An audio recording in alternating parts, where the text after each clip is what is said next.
Tremendously helpful in the Middle East. If we didn't have Saudi Arabia, we wouldn't have a big base. We wouldn't have any reason, probably. I mean, if you look at Israel, Israel would be in big trouble. 2018 সালে ক্ষমতায় এসে একবার Donald Trump বলেছিলেন Saudi আরবকে ছাড়া কঠিন সমস্যায় পড়ে যাবে ইসরায়েল। ট্রাম্পের ঘনিষ্ঠ মিত্র বেনিয়ামিন নেতানিয়াহু বেশ আত্মবিশ্বাসের সঙ্গে বলেছিলেন আরব নেতারা ইসরায়েলকে শত্রু হিসেবে নয়, মিত্র হিসেবে দেখে। তারা চায় হামাসকে যেন পরাজিত করে ইসরায়েল। কিন্তু গাজায় মধ্যযুগীয় বর্বরতা চালানোর মতো এত আত্মবিশ্বাস ইসরায়েল পেল কোথা থেকে?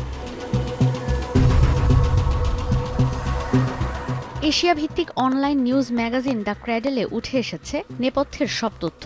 বহু বছর ধরে পারস্য উপসাগরীয় দেশগুলো প্রত্যক্ষভাবে মদদ না দিলেও পরোক্ষভাবে মদদ দিয়ে যাচ্ছে ইসরায়েলকে। সংযুক্ত আরব আমিরাত আর বাহরাইন জোর দেয় যুক্তরাষ্ট্রের মধ্যস্থতায় ইসরায়েলের সঙ্গে আরব বিশ্বের সম্পর্ক স্বাভাবিক করতে আব্রাহাম অ্যাকর্ডে।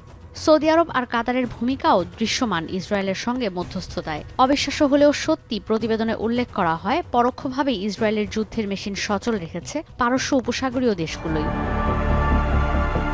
ফিলিস্তিনের জন্য আরব বিশ্বের বাঁধ ভাঙা সমর্থন আর ইসরায়েলি পণ্য বয়কটের ডাকের মধ্যে পারস্য উপসাগর আর ইসরায়েলের মধ্যে বাণিজ্য বেড়েছে কয়েক গুণ।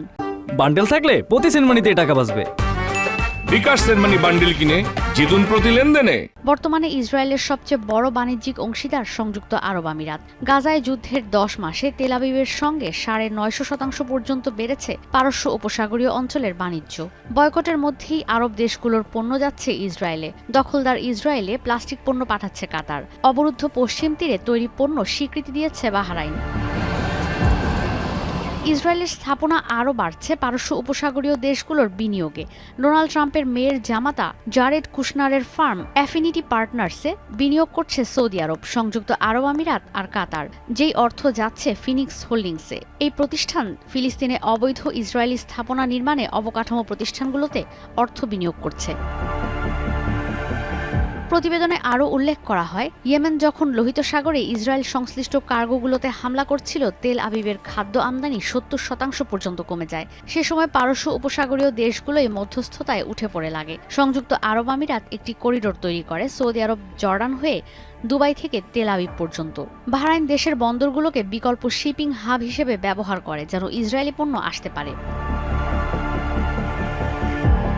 এ তো গেল আমদানি রফতানি। সামরিক খাতেও ইসরায়েলকে সহযোগিতায় কোনো দিক থেকে পিছিয়ে নেই পার্সিয়ান গালফের দেশগুলো।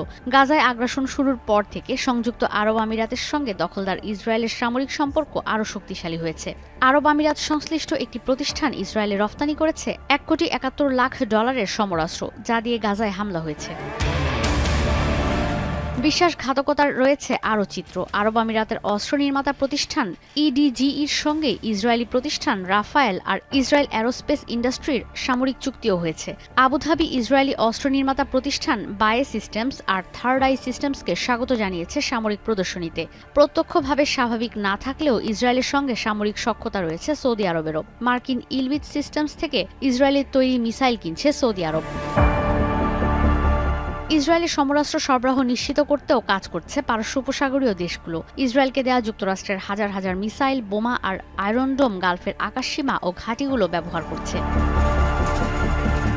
এছাড়াও দুবাই আন্তর্জাতিক বিমানবন্দরের বিরুদ্ধে ইসরায়েলি সেনা সদস্যদের অবসর সময় কাটানোর জন্য নানা ধরনের সেবা দেওয়ার অভিযোগ রয়েছে। পরোক্ষভাবে কিংবা প্রত্যক্ষভাবে ইসরায়েল ফিলিস্তিন সংঘাতে বরাবরই অংশগ্রহণ ছিল পারস্য উপসাগরীয় দেশগুলোর, যেই সংঘাতে চরম বর্বরতার শিকার হচ্ছে ফিলিস্তিনের লাখ লাখ মানুষ।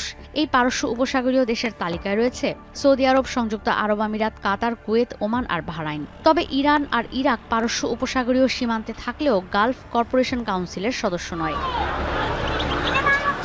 ঈশিতা ব্রহ্ম, এখন বিশ্ব।